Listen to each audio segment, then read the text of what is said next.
Բարև ձեզ, Ստեփան Գրիգորյան YouTube-յան ալիքի մասնակիցներ, ողջունում եմ ձեզ բոլորիդ, այսօր հունիսի 25-ն է, մենք շարունակում ենք մեր աշխատանքը, դուք գիտեք հուլիսի 7-ին կանցնի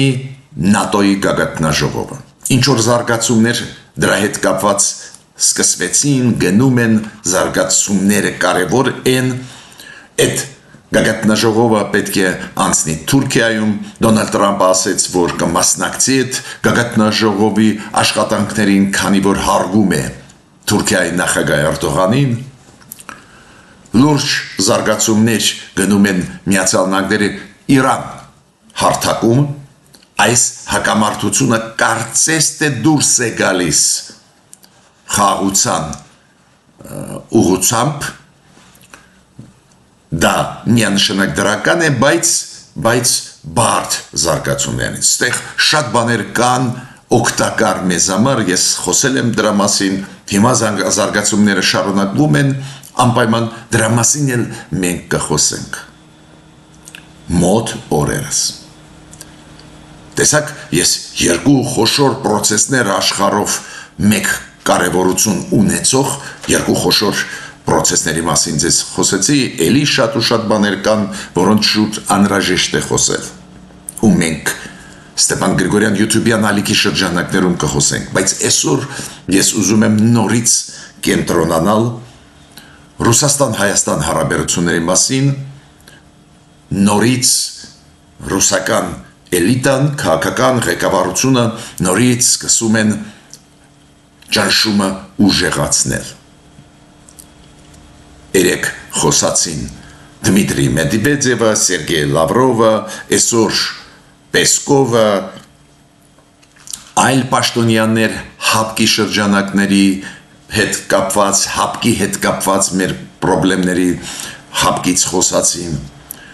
Ուրեմն մենք տեսնում ենք, որ այդ ճնշումը Հայաստանի վրա շարունակվում է ու իրոք պետք է հասկանանք, ինչու համար է դա արվում, ինչ է դա նշանակում, շատ բաներ կրկնում են, նոր տարեր կան Ռուսաստանի սպառնալիքների մեջ, զգուշացումների մեջ, ուրեմն և պետք է հետևենք, և ուսումնասիրենք ու հասկանանք, ինչ է դա նշանակում։ Զուգահեռներ Ուկրաինայի հետ անընդհատ անցկացվում են, ինչի են անցկացվում, այդ թեմայով այսօր կխոսենք։ Անպայման ես ձեզ կներկայացնեմ մի քանի շատ կարևոր դրական քայլեր, որոնք անում է այսօր Հայաստանը։ Դրականը ես միշտ ձեզ ներկայացնում եմ, որ դուք հասկանաք, որ աշխատանքը գնում է։ Մենք ուզում ենք, որ այդ աշխատանքը ավելի շուտ արվի, ավելի կարճ ժամկետներում, մենք ուզում ենք, որ ավելի էֆեկտիվ լինի, բայց ճիշտ է խոսանք, աշխատանքը կառավարության կողմից արվում է ու մի քանի կարևոր ոլորտների մասին ես կխոսեմ։ Այսօր միանշանակ ես կանդրադառնամ սահմանադրական դատարանում ընթացող պրոցեսների մասին, քանի որ դուք գիտեք վաղը հունիսի 26-ին կկայանա առաջին նիստը սահմանադրական դատարանի կապված անցած ընտրությունների հետ, այն ընտրությունների ազգային ժողովի, որոնք անցան հունիսի 7-ին։ Ուստեղ կան սահմանադրական դատարանի ներսի զարգացումները, դրա մասին էլ մենք կխոսենք։ Կարևորագույն թեման, որի մասին ես այսօր ուզում եմ խոսել, դա Ադրբեջանի քաղաքականությունն է, մեր նկատմամբ, մեր ընտրություններից անմիջապես հետո։ Ադրբեջանը, ինչքան հասկանում է, սկսում է ինչ-որ նախապայմանային քաղաքականություն նորից վարել, նոր նախապայմաններ զարգացնել, ուժեղացնել ու խոսքը ոչ միայն այդպես կոչված արևմտյան Ադրբեջանի խոսույթի մասին է խոսքը կամ ադրբեջանցիների վերադարձի մասին է խոսքը։ Ստեղ կա նաև երկրորդ նախաձեռնություն, իբր ադրբեջանցիների դեմ գործողություններ էին ծավալվում սովետական միության ժամանակ, սովետական սոցիալիստական Հայաստանում, որոնք ադրբեջանցիք որակում են որպես էթնիկ զտումներ։ Ակնհայտ է, որ դա սուտ է, ինչի մասին է խոսքը, բայց ինչու այդպես հետևողական ադրբեջանցիք այս երկու ուղղությունները զարգացնում են։ Առաջի ուղղության մասին շատերը ունեք ինֆորմացիա արևմտյան Ադրբեջան, բայց հայերի կողմից արված էթնիկ զտումը ադրբեջանցիների նկատմամբ սովետական միության ժամանակ ուղղակի դրվածքը այս հարցի անհեթեթություն է։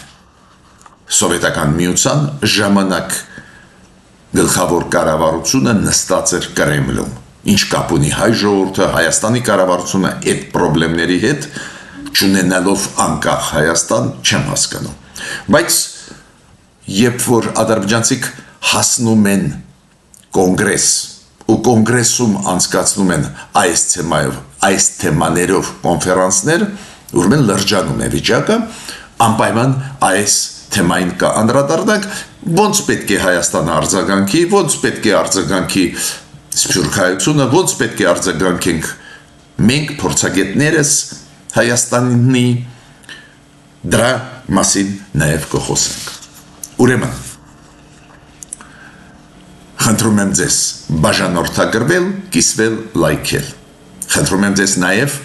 աջակցություն տալ մեր YouTube-յան ալիքին։ Այդ աշխատանքը անչափ կարևոր է հայության համար, եւ Սփյուռքայության, եւ Հայաստանի Հանրապետության քաղաքացիների համար, ու ձեր աջակցությունը անչափ ուժեղացնի մեր աշխատանքը։ Ուրեմն դուք գիտեք, որ լիբերալիզացիան վիզաների այդ process-ը սկսվեց Եվրամիություն Հայաստան։ Շատ է խոսվել վերջի 1-2 տարվա ընթացքում, որ հեսա սկսվում է, հեսա Եվրամիությունը համաձայնվեց վիզա լիբերալիզացիա, բայց ես պետք է ասեմ, որ այդ process-ները բազմաշերտ բարդ process-ներ են, կարևոր process-ներ են, շատ են մեզ պետք է ազատ վիզային ռեժիմ Եվրոպայի հետ, որ մենք Հայաստանի Հանրապետության քաղաքացիներս կարողանանք ազատ մուտք գործել Եվրոպա, գործերով համագործակցել, մեր բիզնեսը ազատ հնարավորություն ունենա կոնտակտի մեջ մտնել, որ ավելի ուժեղ փոխադարձ համագործակցություն լինի եվրոպացիների հետ, այդ բոլորս հասկանում ենք։ Դա է պատճառը, որ ողջունում եմ, որ մեր կառավարությունը այդ ուղղությամբ գնում է ու Եվրոպան վաղուց է որոշում ընդունեց վիզաների ազատականացման process-ը մեզ հետ սկսել։ Սկսվեց այդ process-ը ու փուլերով ուժեղացումով գնում է, վերջի ուժեղացումը եղավ մի քանի օր առաջ, երբ որ հերթական որոշումները կապված վիզաների լիբերալիզացիայի հետ կապված, տարբեր ոլորտներում աշխատանքներ ուժի մեջ մտան, հերթական ֆինանսավորում, հերթական ուղղությամբ աշխատելու հետ Հայաստան, Եվրամիություն վիզաների ազատականացման հետ արվեց, ես ստեղ պետք է ասեմ, որ Լիտվան է ստեղ աջակցում Հայաստանին։ Կան ոլորտներ վիզա ազատականացման հետ կապված, որտեղ մեզ աջակցում է Լիտվան։ Դուք գիտեք, վիզայի ազատականացում իր մեջ պարունակում է շատ բաներ։ Մեր քաղաքացիների տվյալների պաշտպանություն։ Պարունակում է իր մեջ մեր սահմանների ավելի լավ կառավարում, որ մենք կառավարենք մեր սահմանները։ Փորձեք այսօր գնալ հարավ Հայաստանի, Մեղրի, այլ տեղերը մոտենալ սահմաններին կամ նույն Դոնալդ Տրամփ ճանապարհի հետ կապված, ասենք գնաք փորձեք նայեք ինչ է արվում, ինչ չի արվում։ Դուք կհանդիպեք ռուս սահմանապաներին։ Դուք գիտեք Իրանի հետ անցակետը վերահսկողության տակ է Հայաստանի սահմանապաների, ողջունում եմ այդ որոշումը կառավարության, որը կատարվեց 1 տարի առաջ, բայց սահմանը այնուամենայնիվ դեր վերահսկում են ռուս սահմանապանները ու դա առաջացնում է խնդիրներ։ Ուրեմն որ վիզա լիբերալիզացիայի մասին է խոսքը, եթե մենք մեր սահմանները ամբողջությամբ չսկսենք վերահսկել։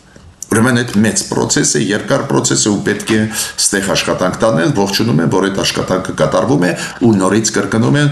մի քանի հարցերում վիզա լիբերալիզացիայի հետ կապված, նաև օրենսդրական փոփոխությունների հետ կապված, մարդու իրավունքների ոլորտում մենք անում ենք Լիտվայի հետ։ Դուք գիտեք, այդպես կոչված թվայնացում, որ բոլոր մեր փաստաթղթերը բոլորը էլեկտրոնային տարբերակով լինեն, այդ շատ կարևոր process է ցանկացած երկրի համար ու շատ երկրներ այդ ուղղությամբ բացի զարգացած եվրոպական երկրներից Ամերիկայից այլ երկրները այդ ուղղությամբ աշխատում են, Հայաստանն էլ աշխատում է եվրոպացիների հետ։ Ուստեղ է մեզ աջակցում է Եվրոմիությունը։ Ստեղ է Եվրոմիության կողմից Էստոնիան է աջակցում մեզ թվայնացման process-ը ուժեղացնելու, նույնիսկ մարմին հատուկ ստեղծվեց Հայաստանում դրանով զբաղվող։ Ես պետք է ասեմ, որ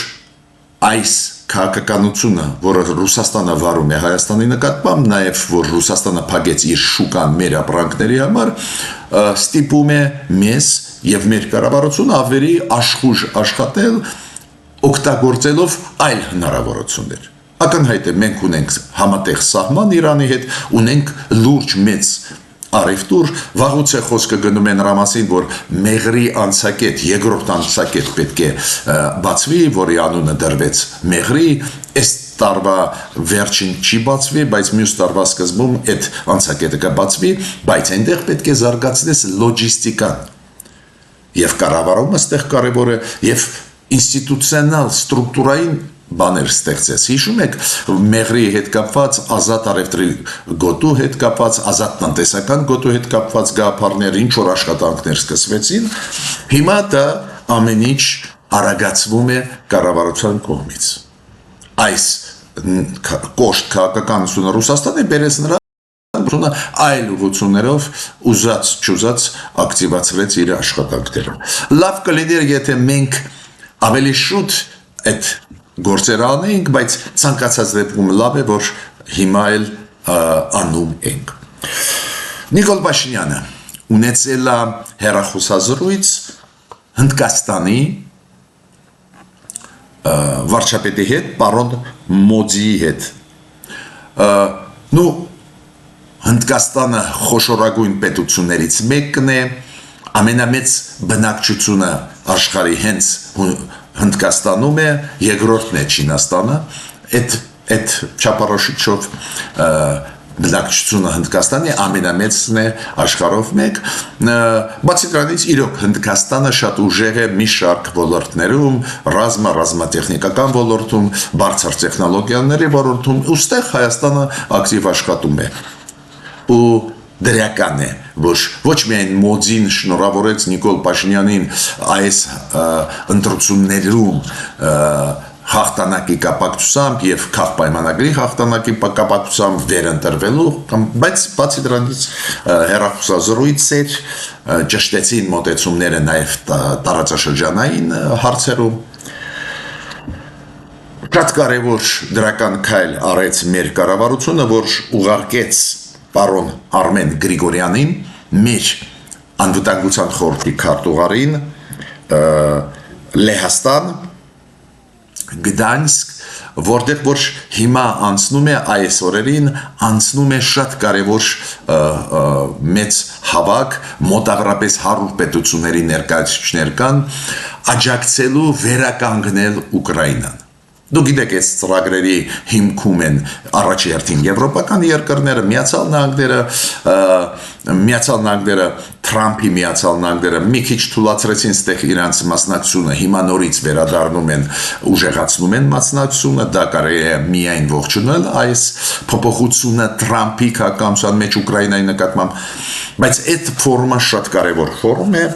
որտեղ որ հավաքվում են այն պետությունները, որոնք մտահոգված են այն ագրեսիայով, որը կատարում է Ռուսաստանը Ուկրաինայի դեմ, ու պլանավորում են աջակցություն տալ Ուկրաինային վերականգնելու համար, վերականգնողական աշխատանքները կատարելու համար։ Այդ իմաստով շատ կարևոր եմ համարում, որ Արմեն Գրիգորյանը մասնակցեց այս աշխատանքներին, դա իրոք շատ է բարձրացնելու իմիջը մեր երկրի։ Ես տեսակ բերեցի դրական զարգացումները, որոնք գնում են Հայաստանի հետ կապված եւ արտաքին քաղաքականության ոլորտում եւ տնտեսական ոլորտներում եւ մեր համագործակցության մեջ Եվրոմիության հետ։ Ինչու եմ ես բերում այդ օրինակները։ որ մենք հասկանանք, որ աշխատանքը գնում է։ Ինչքան էլ չլինի պայքար ներսում ռուսական ընդդիմության կառավարության դեմ լարված վիճակ, պետք է շարունակել աշխատել։ Պետք է աշխատել, նաև այդվում կառավարությունը, իրականացնել ծրագրերը։ Մի ինֆորմացիա ձեզ տամ, Մեծ Բրիտանիայի վարչապետ պարոն Կիր Ստարմերը հրաժարական տվեց 2 օր առաջ, շատերը դա կապում եմ նրա հետ, որ Դոնալդ Տրամպը ասեց, որ ինքը պաշտոնից դուրս կգա, այո, միգուցե Տրամպի հայտարարությունները ինչ որ ազդեցություն ունեցան, բայց գլխավոր պատճառը ինչու լեյբորիստների առաջնորդը պարոն Ստարմերը հրաժարական տվեց լիդերությունից իր կուսակցությունում, ավտոմատ դա նշանակում է ինքը վարչապետական պաշտոնից դուրս է գալիս, Մեծ Բրիտանիայի սահմանադրության համաձայն, գլխավոր պատճառը նա էր, որ լեյբորիստները պարտվեցին տեղական ինքնակառավարման մարմինների ընտրությունների ժամանակ։ Այս պարզ դարձավ, որ ժողովուրդը Մեծ Բրիտանիայի տեղերում չի ընկալում, չի ընդունում լեյբորիստների քաղաքականությունը։ Բայց պարոն Ստարմերը ասեց, որ ինքը պատգամավորական լիազորությունները չի հանձնի, որպես սովորական պատգամավոր լեյբորիստների ֆրակցիայի անդամ կշարունակի իր աշխատանքները։ Հիմա անդրադառնամ Ռուսաստանի քաղաքականությանը։ Բոլորիս դա մտահոգում է, Ռուսաստանի ազդեցությունը այսօր էլ ցավով պետք է ասեմ փոքր չի Հայաստանում, մենք դա տեսանք այդ ազդեցությունը քաղաքական դաշտում ընտրությունների ժամանակ, բայց նաև առևտրի ոլորտում, այլ ոլորտերում բավական մեծ ազդեցություն է, մենք այդ լարվածությունը, որը ստեղծվեց առևտրի ոլորտում, ուղղակի տեսնում եք մեր մաշկի վրա զգում ենք։ Ուրեմն հետևել Ռուսաստանի քաղաքականությանը եւ փոփոխությունների հետ քաղաքականության մեջ մենք ուղղակի պարտավոր ենք։ Ես խոսում եմ փորձագետների մասին, լուրջ փորձագետների մասին։ Նույնիսկ եթե Ռուսաստանի քաղաքականությունը մեզ դուր գալիս է, դուր չի գալիս նշանակություն չունի, պարտավոր ես ուսումնասիրել։ Այդ էլ հաշվի առնելով, որ վտանգավոր քաղաքականություն է Ռուսաստանը վարում, ինձ Ռուսաստանի քաղաքականությունը մտահոգում է, դուր չի գալիս, էլ ավելի կարևոր է ուսումնասիրել ու մեսիջները ուղարկել նաև մեր կառավարությանը հասկանալու համար, որ մեր կառավարությունը բազմակողմանի ինֆորմացիա ստանա նաև մեզանից փորձագետներից, որ հասկանա ինչ անի։ Օրինակ, հիշում եք, 2 օր առաջ ես դες ասեցի, որ պարոն Ուշակովը Պուտինի օգնականը ելույթ ունեցավ ու ասեց, որ Ուկրաինայի սցենարը շատ հավանական է, որ տարածվի Հայաստանի վրա։ Ինքը ասեց, որ Հայաստանում գնում են զարգացումներ, որոնք հարված են հասցնում այն ինտեգրացիոն պրոցեսների, որը ուզում է զարգացնել Ռուսաստանը։ Խոսքը գնում է ՀԱՊԿ-ի, ԵԱՏՄ-ի։ Այս երկու կազմակերպություններում ընթացող ինտեգրացիոն պրոցեսներին Հայաստանը հարված է հասցնում։ Առաջինը մենք բոլորս հասկանում ենք, որ Հայաստանը ոչ ոքի դեմ քայլեր չէ արել, ՀԱՊԿ-ը եւ Ռուսաստանը չեն կատարել իրենց դաշնակցային պարտավորությունները, դա է պատճառը, որ Հայաստանը ՀԱՊԿ-ում չի աշխատում, սառեցրել է, ԵԱՏՄ-ի հետ էլ կապված Ռուսաստանը սկսեց սանկցիոն քաղաքականություն, իր շուկան փակեց, առիթավորելով այն փաստը, որ մենք գնում ենք դեպի եվրոինտեգրացիա։ Թող պարոն Ուշակովը իրենց սխալները մեր վրա չգցի, բայց գլխավորը դա չի։ Գլխավորը, որ ինքը Ռուսաստանի կարևոր պաշտոնյանն է, ու ինքը մեզ սպառնում է, ինքը ասում է դա նման է նրան, ինչ անում են ուկրաինացիք ու նայեք ձեզ հետ ինչ է լինելու։ Ավելի ուշ Սերգեյ Լավրովը խոսած։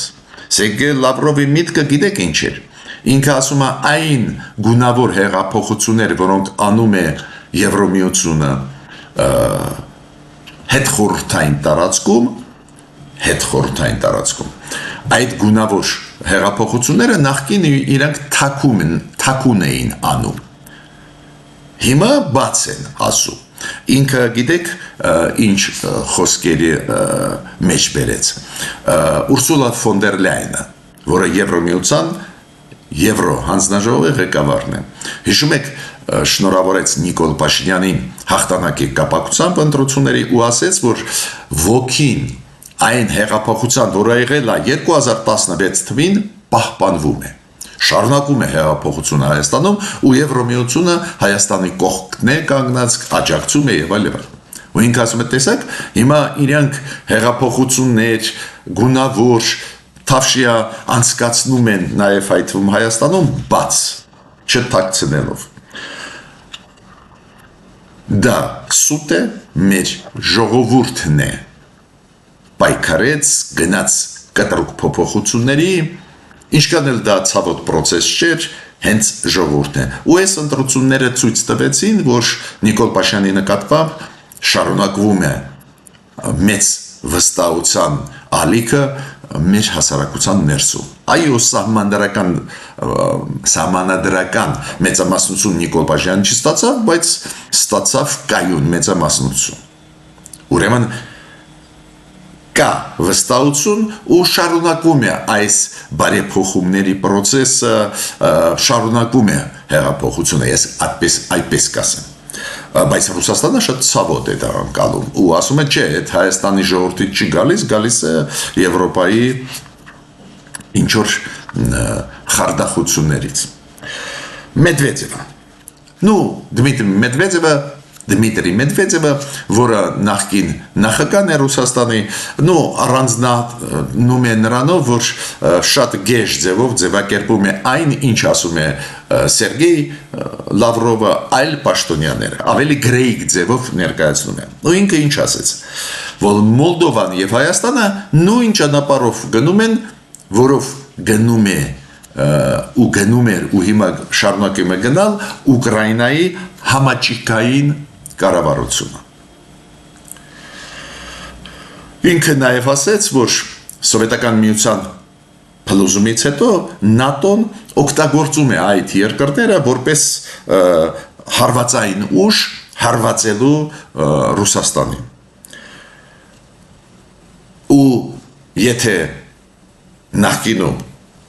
դա արել են այդ հարվածները Ռուսաստանին հասցնող Վրաստանը, նկատի ունի պարզ է 2004 թվի Սաակաշվիլիի քաղաքականությունը, ավելի ուշ Ուկրաինան 2014 թվի հեղափոխություն նկատի ունի Մեդվեդևը։ Հիմա դա անում են Մոլդովան եւ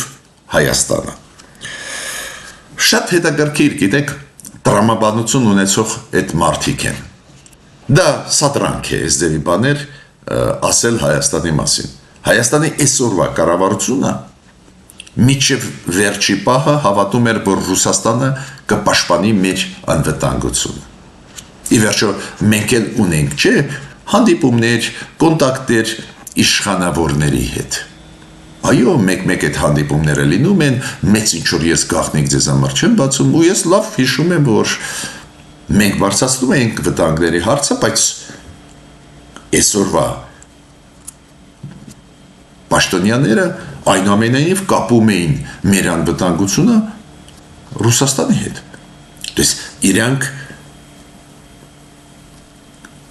պատասխանատու մոտեցում էին ցուցաբերում։ Ես պարտավոր եմ այսօր դա ասել, քանի որ տեսնում եմ, որ դա շարքվում է, որ իբր Նիկոլ Փաշինյանը ինչ որ Ռուսաստանի դեմ է քայլեր անում, ինչ որ միտումնավոր, երբ սկսեց Հայաստանը այլընտրանքներ ման գալ։ 2022 թվից հետո, երբ որ մեր տարածք մտան օտարի զորքերը, Ռուսաստանը ասեց դա միջսահմանային բախումներ են։ Հապկը ասեց դա միջսահմանային բախումներ են։ Պարզ դարձավ, որ չեն ապահովի ու կառավարությունը սկսեց այլընտրանքներ ման գալ, ինչը ճիշտ է անում, ու փորձել այս ձևի զուգահեռներ Ուկրաինայի հետ անցկացնել, այլ պետությունների, այլ իրավիճակների հետ չեմ համարում կոռեկտ։ Բայց ամենամեծ բանը, ինչ ինձ զարմացնում է, գիտեք ինչ։ Նույն Մեդվեդևը մի բառ չասեց, եւ որ Ադրբեջանում ուղակի 2 օր առաջ դատական process-ներ էին ռուս քաղաքացիների դեմ ուղղված։ Հիշում եք այդ պատմությունը անցած տարվա ամռան, երբ որ 10-ից ավել 11 էր թե ինչքան ռուս բավական ճանաչված բիզնեսմեններին բարձր տեխնոլոգիաների ոլորտներից, այլ ոլորտներից ձերբակալեցին։ Հազար մի բանի մեջ մեղադրեցին ու հիմա քայլ առ քայլ դատում են։ Ռուսաստանը խիստ է դնում հարցը, որ պետք է ազատ արձակվեն, բայց թքած ունի Բաքուն, իրենց դատում են ու վերջի դատական գործերը այդ մարդկանց նկատմամբ եղել են մի քանի օր առաջ 4-5 տարի տվել են այդ մարդկանց մոտավորապես 10-11 հոգի են։ Մի մասի դատել են մի քիչ ավելի շուտ, հիմա մի մասին դատել են 2 օր առաջ։ Ու ոչ մի բան չի ասում Ռուսաստանի կողմից։ Հիմա Պեսկովը Պուտինի պրես-քարտուղարը խոսած Հայաստանի մասին, Ադրբեջանի, կներեք, Հայաստանի մասին, Ռուսաստանի մասին, մեր պատմությունից եկած համագործակցություն մասին, եղբայրական հարաբերությունների մասին, այդպես էր ասեց, եղբայրական հարաբերություններ Հայաստանի եւ Ռուսաստանի միջև, ժողովրդների միջև, ինչ որ ճոխ այդպես բաներ ասեց, եթե մենք եղբայրական ժողովուրդներ ենք, եթե հավատանք Պեսկովին, ինչու այդ դեպքում հանձնեցիք, նվիրեցիք Ղարաբաղը Ադրբեջանին։ Լուծվում էր, չէ՞ այդ հարցը։ Դանդաղ, բայց լուծվում էր Մինսկի խմբի շրջանակներում։ Ինչի հրաժարվեցինք Մինսկի խմբից։ Ինչու ուղղակի նվիրեցիք այդ հարցը նվիրեցիք Ադրբեջանին։ Ինչու դա արեցիք։ Ինչու եք այս ճոխ խոսքեր ասում։ Եղբայրները իրար նկատմամբ այս ձևի չեն պահում։ Ես պատահական չէ, որ ասում եմ ու մանրամասն պատասխանում եմ իրենց ասածին, քանի որ ամեն մի ասածի մեջ նոր երանգներ կա։ Նախկինում ասում են մենք ձեզ ցույց կտանք, փորձեք յատամից դուրս գալ։ Հեսա շուկան փակել ենք ու փակեցին շուկան։ Բայց հիմա ինչ եք ուզում։ Հիմա էլ սկսում են փափուկ բարձ դնել։ Հիմա փորձում են ասել չէ, բայց մենք լավ հարաբերությունների մեջ ենք, դուք էլ շահ ունեք ԵԱՏՄ-ի մեջ։ Մենք կորոշենք, մենք ունենք շահ ԵԱՏՄ-ի մեջ, թե ավելի շատ շահ կստանանք Եվրոմիության հետ համագործակցելիս։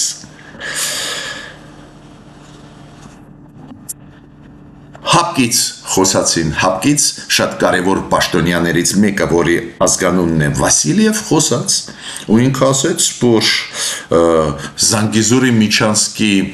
անվտանգությունը ամերիկացիք խոստում են տալիս պահպանել, չեն կարողանալու, նայեք, Զանգիզուրի Միչանսկ եզրույթը օգտագործեցին, խոսելով Հայաստանի մասին։ Գիտեք, եթե խոսեին Ադրբեջանի մասին, ինչ անուն կարող էին օգտագործել։ Բոլորը գիտեն, այս Դոնալդ Թրամփ ճանապարհն է։ Մեղրիով անցնող ճանապարհները անվանվում են Դոնալդ Թրամփ ճանապարհներ։ Երկաթգծային, ավտոմոբիլային կլինի։ Այս պաշտոնյան հապկի ասում այդ Զանգեզուրի Միչանսկն է եւ Ամերիկան ուզում է ապահովել անվտանգությունը, բանել չի ստացվի ձեզ մոտ։ Երկրորդը այդ պաշտոնյան ասում է Եվրոմիության հետ Հայաստանը աշխատում է ու ներգրավում է իրենց ռազմական այդ ոլորտի մեջ, ռազմական կառույցների մեջ։ Նախ Եվրոմիությունը չունի բանակ, այդ հայտնի բաներ են, Եվրոմիությունը ունի ծրագրեր կապված բարեփոխումների բանակներում, բայց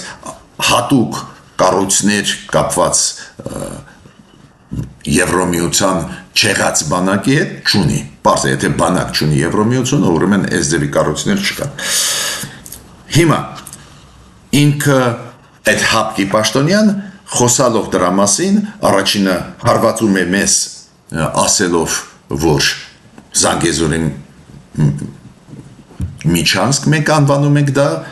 ինքը ասեց, չհարգելով մեր դիրքորոշումը, մեր կարծիքը, բացի դրանից կոպիտ ասած խոսալով Եվրոմիություն Հայաստան հարաբերությունների մասին աղավաղում է դա։ Եվրոմիությունը դա տնտեսական միություն է։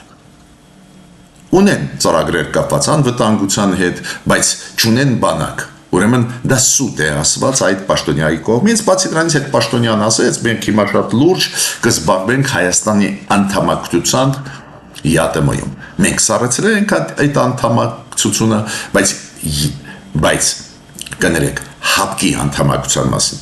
Մենք սառեցրել ենք հապկում, դուք գիտեք մեր անդամակցությունը, բայց հապկը կարող է առանց մեզ հանել մեզ հապկի կառույցից։ Հապկում կա բարձրագույն խորհուրդ, որի մեջ մտնում են հապկա անդամ երկրների ղեկավարներ, ու իրենք կարող են առանց մեր Հայաստանի ղեկավարի որոշում ընդունել Հայաստանը հանել։ Թող հանեն, հարց չկա, բայց անընդհատ շոշափում են այդ հարցը։ Ուրեմն Ռուսաստանի քաղաքականության մասին նորից ասեցի, վտանգը նա է, որ մի մասը իրանք կարկանում են սպառնալիքների, մի մասը սպառնալիքների իրականացնում են, շուկան Ռուսաստանի փակված է մեր ապրանքների համար, բայց նաև քաղաքական, նաև զուգահեռները անցկացնելով Ուկրաինայի զարգացումների հետ նաև ուղղակի ուղում են մեզ սպառնալիքներ, քաղաքական, ռազմական, ու կառավարությունը պետք է մտածի, դա ինչ է նշանակում։ Դա ինչ է նշանակում։ Ասենք անընդհատ կրկնվում են այն գլխավոր թեզերը, որ դուք դավաճանեցիք գնալով Եվրոմիություն, որ դուք մեր դեմ եք, եթե Եվրոմիությունը մեր դեմ է ու դուք ուզում եք դառնալ Եվրոմիության անդամ, ուրեմն դուք մեր դեմ եք, եթե ՆԱՏՕ-ի հետ աշխատում եք, ուրեմն դուք ուզում եք պատերազմել մեր դեմ, այդ մտքերը հստակ երևում են ու ձեզ հետ կլինի այն, ինչ հիմա կատարվում է Ուկրաինայի դեմ։ Ուզում պետք է հասկանաք, ինչքան երկար կշարունակվի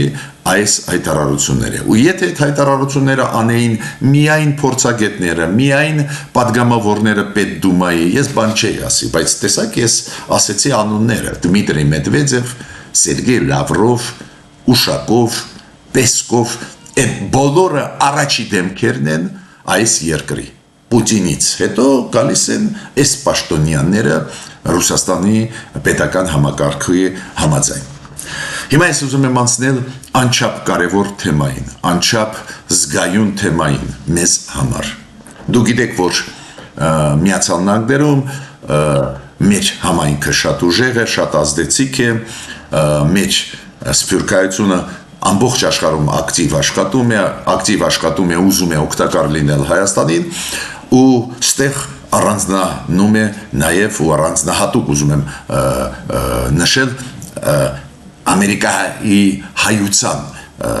մեծ ազդեցությունը կոնգրեսի վրա, քաղաքական դաշտի վրա Ամերիկայում ու մեծ գործեր, որոնք Ամերիկահայությունը արել է ու շարունակում է անել։ Այո, մի շարք քաղաքական մոտեցումներ, որոնք ունի այսօրվա կառավարությունը Հայաստանի առաջացնում են դժգոհություն սփյուռքայությունում, նաև այդում Ամերիկայի հայությունում, բայց ուզում եմ ասել, մենք բարձր ենք գնահատում ու ես բարձր եմ գնահատում այդ մեծ աշխատանքը, որը սփյուռքայությունը կատարում է տարբեր երկրներում ու առանձնահատուկ ուզում եմ նշել հենց Միացյալ Նահանգներում։ Ուրեմն Ամերիկայի հայկական ազգային կոմիտեն Անկան, որի գործադիր տնօրենը Արամ Համբարյանն է, իրանք կոնգրեսում անցկացրեցին շատ կարևոր միջոցառում կապված Արցախահայության իրավունքների հետ, վերադարձի իրավունքի հետ, կապված խաղաղության պայմանագրի Հայաստան-Ադրբեջան, կապված գերիների ազատման հետ, այդ կոմպլեքս հարցեր։ Դուք գիտեք, այդ կազմակերպությունը քննադատական է այն խաղաղության պայմանագրի, որը ստորագրեց Հայաստանը Ադրբեջանի հետ, վերջնական ստորագրում չկա, բայց նախ ստորագրեց։ Այդ մոտեցում է, ես ուզում եմ դա ֆիքսել։ Կոնգրեսականներ Ջիմ Կոստան, Լորա Ֆրիմեն, Ջուդի Զու ելույթներ ունեցան այդ կոնգրեսում անցկացված լսումների ժամանակ, կոնֆերանսի ժամանակ, իրանք էլ շատ ու շատ բաներ բարձրացրեցին, պարզ է բոլորս հասկանում են, որ Ղարաբաղի հայերի իրավունքները պետք է հարգվեն, նաև իրավունքը վերադարձի ղարաբաղցիք ունեն, այդ կոմպլեքս հարցեր, քննադատեցին Ադրբեջանի քաղաքականությունը, Ադրբեջանը չի ազատ արձակում մեր գերիներին, որոնք գտնվում են Ադրբեջանում, ի պաշտոնե 19 հոգի այնտեղ կան։ Հասկանալի է ու կարևոր միջոցառում է, բայց քաղաքականությունը, որը վարում է գործող կառավարությունը Հայաստանի նա է, որ մաքսիմալ չսրել Ադրբեջանի հետ հարաբերությունները, օրինակ կապված Արցախահայության հետ։ Դա է պատճառը, որ կառավարությունը գործող ուզում է, որ Արցախահայությունը ինտեգրվի Հայաստանում, չսրենք այդ հարցը, չվերադառնալ կոնֆլիկտի այդ process-ի մեջ։ Ստե կարելի է վիճել, դուր է գալիս, դուր չի գալիս ու կան մարդիկ, որ համաձայն չեն, դուք գիտեք, ես միշտ ասել եմ, որ մեզ անչափ կարևոր է, որ պետք է հենց խաղաղությունը, որ զարգացում ստանա երկիրը, ոտի կանգնի, այլ հարցեր կարող ենք հետո շոշափել, բարձրացնել, բայց մեր այս ընտրություններից հետո մի քանի բան փոխվեց, որի վրա ես ուշադրությունը ուզում եմ դարձնել մեր սփյուռքայության, մեր քաղաքացիներին, Հայաստանի Հանրապետության քաղաքացիների ուշադրությունը եւ սփյուռքայության։ Ինչ փոխվեց։ Այս ընտրությունների արդյունքում իշխող ուժը քաղաքապայմանագիրը չստացավ սահմանադրական մեծամասնություն։ Բայց մեր սահմանադրությունը Հայաստանը այդքան բարդ է փոխել, որ եթե իշխող ուժը չունի սահմանադրական մեծամասնություն, գրեթե անհնար է փոխել սահմանադրությունը։ Ու դուք հիշում եք նախապայմանը Ադրբեջանի, ասում է փոխեք ձեր սահմանադրությունը, անջատեք անկախության հռչակագիրը սահմանադրությունից ու ամեն ինչ լավ կլինի, Ղարաբաղի հարցը առանքից դուրս կգա, մենք կհամագործակցենք։ Ես չեմ ասում, հավատում եմ այս պնդմանը Ադրբեջանի թե ոչ, բայց փաստը մնում է փաստ, որ սահմանադրությունը հեշտ փոխել մենք չենք կարողանալու, քանի որ ունենք դեմոկրատական համակարգ, նաև այդում դեմոկրատական ժողովրդավարական սահմանադրություն։ Սահմանադրությունը ունի շատ թերություններ, բայց դեմոկրատական սկզբունքները մեջը կան։ Օրինակ կան սկզբունքներ, որ մենք գնում ենք դեպի ժողովրդավարություն, որ մեր պետությունը սոցիալական պետություն է, որ մենք շարժվում ենք անկախության հռչակագրով, դա անփոփոխ կետեր են։ Ու իրենց կարելի է փոխել միայն եթե սահմանադրական մեծամասնություն հավաքվի ազգային ժողովում ու նախաձեռնի հանրակրվե Հայաստանում։ Հիմա դրա շանսը գրեթե զրո է, դա է պատճառը, որ Ադրբեջանը իմ կարծիքով սկսեց մտածել ինչ անի։ Ու ինչ է հիմա անում Ադրբեջանը, պարտավոր եմ ասել, ինչը շատ ու շատ մտահոգում է։ Ադրբեջանը սկսեց ուժեղացնել ճնշումը այն հարցի հետ կապված, որը կոչվում է Արևմտյան Ադրբեջան եւ վերադարձ ադրբեջանցիների Արևմտյան Ադրբեջան։ Դուք գիտեք, մեծ կոնֆերանս անցավ մեր ընտրություններից հետո, անմիջապես հետո, եթե չեմ սխալվում, դա մոտավորապես 19-ին էր, 18-ին, 19-ին, Նախիջևանում անցավ մեծ ֆորում, նվիրված այդ հարցին Արևմտյան Ադրբեջան, ադրբեջանցիների վերադարձ Արևմտյան Ադրբեջան, այնտեղ նաև պաշտոնյաներ Ադրբեջանի ելույթ ունեցան, օրինակ գիտության, կրթության նախարարը, չեք կարող ասել, որ դա միայն հասարակական մակարդակով էր։ Երեք Բաքվում անցավ կոնֆերանս նույն թեմայով վերադարձ ադրբեջանցիների Արևմտյան Ադրբեջան ու իրանք չեն թաքցնում, որ Արևմտյան Ադրբեջանի եզրույթի մեջ իրանք հենց մտցնում են գրեթե ամբողջ այսօրվա Հայաստանի Հանրապետության տարածքը։ Դες այդ գիծը իրանք տանում են, բայց ես պնդում եմ, որ ուժեղացում է այդ գծի մեր ընտրություններից հետո կապված է նրա հետ, որ սահմանադրությունը գրեթե անհնար է փոխել։ Հիմա երկրորդ գիծը հիմա մենք տեսնում ենք Ադրբեջանի մոտեցումների մեջ երկրորդ գիծը ինձ էլ ավելի մտահոգում է։ Վաղուց է ես կարդացել եմ, որ ադրբեջանցիք ասում էին, որ սովետական միության ժամանակ սովետական սոցիալիստական Հայաստանի տարածքում ադրբեջանցիք ապրում էին ու էթնիկ զտումներ էին կատարվում սովետական միության ժամանակ, իբր էթնիկ զտումներ էին կատարվում ադրբեջանցիների սովետական Հայաստան։ Այդ նոր նախաձեռնություն է, հա, խոսվում էր դրա մասին նախկինում էլ, բայց ռեալ ի պաշտոն է այդ նախաձեռնությունը, այդ Բաքվի խումբն է անում, որը Ֆրանսիայի դեմ, Ֆրանսիայի Կալեդոնիայի դեմ, հիշում եք, ինչ որ ակցիաներ են անցկացնում Ֆրանսիայի դեմ եւ այլ։ Հիմա այդ խումբը սկսեց այդ հարցով զբաղվել ու պետք է ասեմ, որ հասավ նրան, որ կոնգրեսում այդ շենքում ինչ որ կոնֆերանս են անցկացրել երեք կամ այսօր։ Արդյունքները դեռ մեր չենք լսել, բայց իրենք ինչ են ասում։ Էթնիկ զտում էր կատարվում ադրբեջանցիների դեմ սովետական միության ժամանակ ու մեղավոր է Հայաստանը։ Նու նախ այն ժամանակ սովետական միություն էր, ոչ մի անկախ Հայաստան չկա, ուրեմն մեր վրա գցել, նույնիսկ եթե էթնիկ զտում կատարվել ուղղակի անհետեցություն է, բայց այդ գծերը իրանք տանում են ու ինչ է ասում, այ եղել է էթնիկ զտում, հիմա ընդունենք դա ու թող Հայաստանը պատժվի դրա համար, արդարությունը պետք է հաղթի եւ այլ։ Այդ ինչ որ մենք պահանջում ենք մեր հարցերի հետ կապված, իրանք հիմա ֆալսիֆիկացիոն մեխանիզմերով ուզում են պահանջել մեզանից, то есть հակառակ ուղղությամբ են ուղղում։ Չեմ թաքցնում, որ այս տենդենսները ինձ մտահոգում են։ Ֆորմալ դու կարող եք ասել, լավ, օրինակ այս կոնֆերանսում պաշտոնյաները կան Ադրբեջանի, ինչքան հասկացա չկան Ադրբեջանի, բայց պատկերացնում եք, լոբիստական աշխատանք կատարվեց, ինչ որ կոնգրեսում կարողացան անցկացնել ինչ որ քննարկում լսումներ կոնգրեսի շենքում անհեթեթ թեմայով, չեղած ուղղակի թեմայով, քանի որ Հայաստանը, երբ որ սոցիալիստական Հայաստան էլ ինքը կառավարություն չէր, կառավարությունը Կրեմլում էր նստած, որոշումները Կրեմլում էին ընդունվում։ Մենք ինչ կապ ունենք, եթե նույնիսկ խնդիրներ կային։ Իրենք, եթե նկատի ունեն ստալինյան ռեպրեսիաները, այդ ռեպրեսիաները բոլորի դեմ էին ու ասեմ ձեզ, հայ ժողովուրդը տուժեց դրանից ահավոր շատ։ Ուրեմն չես հասկանում նույնիսկ առանձին դեպքերում այդ ինչ տրամաբանություն է, բայց այդ ֆալսիֆիկացիոն քաղաքականությունը շարունակվում է ու պետք է մտածել դա ինչ է նշանակում ու ես կասեի այդպես, ես կողմնակից եմ, որ միանշանակ, որ խաղաղության օրակարգը շարունակվի, շարունակենք հետևողական աշխատել, այնտեղ որտեղ կարող ենք աշխատել Ադրբեջանի հետ, մենք տեսնում ենք ինչ որ տնտեսական ոլորտում հիմա գնում է զարգացում,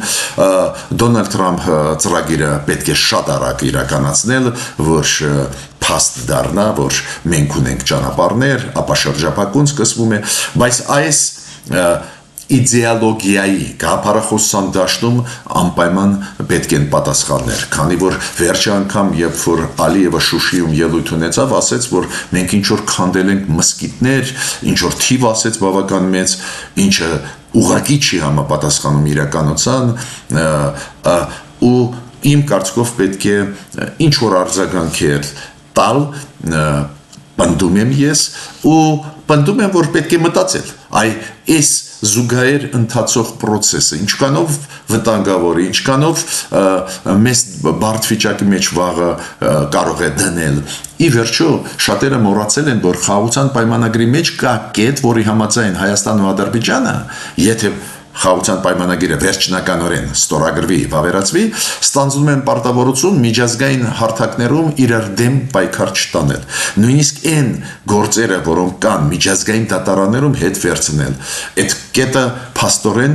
այսօր սկսեցին խախտել ադրբեջանցիք ու ստեղ պետք է շատ լուրջ մտածել։ Ուրեմն շարունակում ենք մեր աշխատանքը, քաղաքականությունը դեպի խաղաղություն, թրիփ ծրագիրը, այդ բոլորը պետք է շարունակել, բայց մտածել ոնց եւ ինչ արձագանք տալ այն ուղղակիորեն ֆալսիֆիկացիոն ծրագրերի, որը Ադրբեջանը իրականացնում է կապված Արևմտյան Ադրբեջանի հետ, կապված ադրբեջանցիների վերադարձի հետ գաղափարների հետ, ինչ որ լուծումներ պետք է ստացվեն, քանի որ ոչ մի էթնիկ զտում Հայաստանի տարածքում ոչ մի ազգի դեմ չի եղել, մեր ժողովուրդը էթնիկ զտումների տակ է ընկել, ցեղասպանությունների տակ է ընկել, ոնց կարար ուրիշների դեմ անել, նո ծիծաղելի է ուղղակի, բայց այդ մոտեցումները թափ են առնում, ուրեմն պետք է մտածել կառավարությանը ինչ անել։ Ես ավարտեցի իմ ելույթը, մինչ նոր հանդիպումներ։